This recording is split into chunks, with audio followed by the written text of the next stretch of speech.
안녕하십니까, 갈매기TV입니다. 여러분, 혹시 앞을 볼 때 까만 점이나 날파리 같은 잔상이 날아다니는 것을 본 적 있으십니까? 바로 이 사진처럼 말이죠. 이런 것이 계속 보이고 사라지지 않는다면 굉장히 불편하겠죠. 보셨듯이 오늘 영상에서는 비문증에 관한 것들을 한번 알아볼 겁니다. 비문증은 다른 말로 날파리증이라고 부르기도 하는데요. 저 또한 이 비문증, 날파리증 때문에 굉장히 고통받고 있습니다. 어느 날 갑자기 앞을 볼 때 점 같은 게 보이더니 이 녀석이 시간이 지나도 사라지지가 않는 겁니다. 마음이 불안해진 저는 비문증에 대해 찾아보려고 했는데요. 비문증을 열심히 알아보던 중 망막열공, 망막박리? 라는 어마무시하게 위험한 녀석들을 알게 되었습니다. 그런 위험한 녀석들의 정보는 미리 알아두면 좋으니 제가 간단하게 정리해서 여러분들께 알려드리려고 합니다. 그럼 지금부터 비문증이 무엇인지, 그리고 비문증과 비슷하지만 그보다 훨씬 위험한 망막열공, 망막박리에 대해서 알아보겠습니다. 우선 비문증이란 무엇인가? 비문증이란 우리의 안구 유리체 속에 부유물이 떠다니거나 혼탁이 생겨 눈앞에 잔상이 생기는 증상인데요. 잔상은 팔이나 모기 같은 곤충 모양, 까만 점 모양, 실오라기 같은 줄 모양 등 다양한 형태로 나타납니다. 평소에도 매우 거슬리는 녀석이지만 맑은 하늘이나 하얀 종이, 밝은 전자기기 화면 등을 볼 때는 대비가 잘 되기 때문에 더욱 뚜렷하게 보입니다. 비문증은 원래 자연 발생적으로 나이가 들면서 생기는 증상이지만 요즘 들어 사람들의 스마트폰이나 컴퓨터 사용 시간이 늘어나면서 나이 불문으로 많은 이들이 비문증에 시달리고 있습니다. 이처럼 비문증은 전자기기로 인한 과도한 피로가 우리 눈에 누적되면 생기기 쉬운 녀석입니다. 이외에 우리 몸 자체의 과로와 많은 스트레스 등으로도 비문증이 생길 수도 있습니다. 그래서 비문증이 생기면 도대체 어떻게 하라는 건데?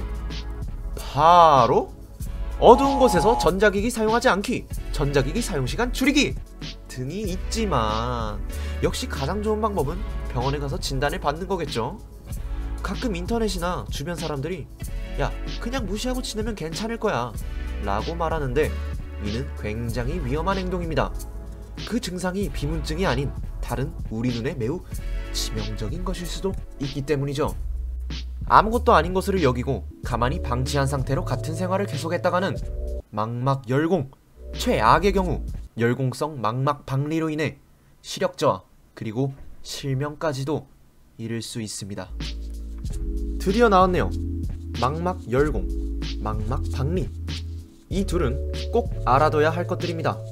왜냐하면 언제 어느 날 우리에게 찾아올지 모르는 녀석들이기 때문이죠.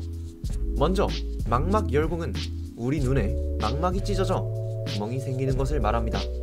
그림을 보면 이해하기 쉽습니다. 여기 표시된 망막이 손상이 되면서 구멍이 생기는 것입니다. 바로 이렇게 말이죠. 망막열공은 여러 이유로 생기게 됩니다. 그중 비문증도 포함이 되어 있는데요. 다른 원인들을 살짝 살펴보면 고도의 근시, 망막의 출혈 등이 있습니다.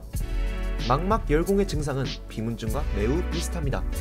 그렇기 때문에 이를 굉장히 가볍게 여기고 넘어갈 수도 있는데요.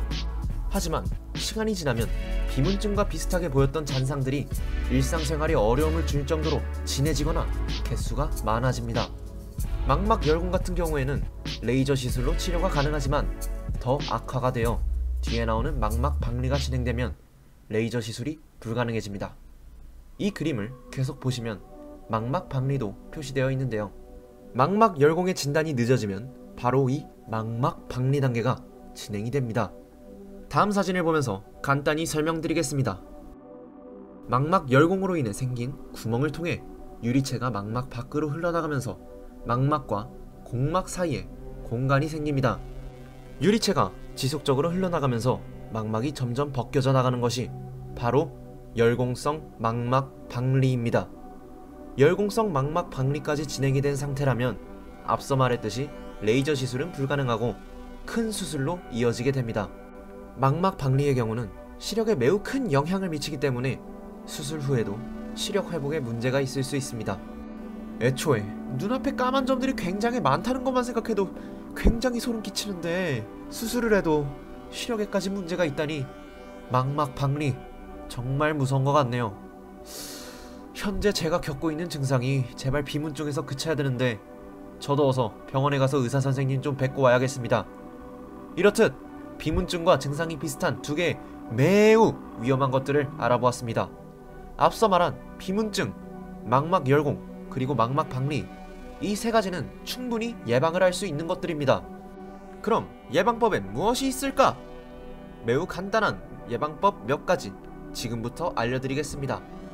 첫 번째는 영상 중간에 한번 말씀드린 것입니다. 눈에 피로를 누적시키는 행동, 그것을 자제하는 것입니다. 이어서 두 번째는 눈을 포함한 우리 몸 전체에 충분한 휴식 취하기입니다. 우리의 몸 자체가 피곤한 상태라면 신체 건강에 이상이 오기 쉽습니다. 그러니 저는 장시간 동안 컴퓨터로 업무를 보시는 분들, 그리고 오락을 즐기시는 분들께 약 1시간당 5분에서 10분 정도 눈을 감고 잠시 쉬는 것을 추천드립니다. 충분한 휴식이라고 할 수는 없겠지만 그 정도의 작은 휴식이라도 꼭 가지는 것이 필요하다고 봅니다. 우리의 눈과 몸을 위해 그 정도는 해주실 수 있겠죠? 세 번째는 비타민 A와 비타민 C가 많이 함유된 음식을 챙겨 먹는 것입니다. 비타민 A와 비타민 C는 유리체를 건강하게 유지하는 데 좋습니다. 음식의 예로는 당근, 결명자, 시금치, 계란 노른자 등이 있습니다. 마트에서 쉽게 구할 수 있는 것들이니 한 번씩 사서 드셔보시는 것도 나쁘지 않을 것 같습니다. 이렇게 간단한 예방법들을 한번 알아보았는데요. 크게 어려운 것들이 아니니 꼭 한번 실천해 보시길 바랍니다. 이렇게 우리 눈을 위협하는 무서운 증상들에 대해 알아보았습니다. 내 눈은 시력도 좋고 건강하니 이런 걱정은 하지 않아도 돼 라는 생각을 한다면 그것은 큰 방심입니다. 그 무엇보다 중요한 우리의 눈 건강, 소중한 우리의 두 눈을 위해서라면 일상에 작은 변화를 주는 것 정도는 괜찮지 않을까요? 영상을 끝까지 시청해주셔서 감사합니다. 다음엔 더 유익하고 더 재미있는 영상으로 찾아뵙겠습니다.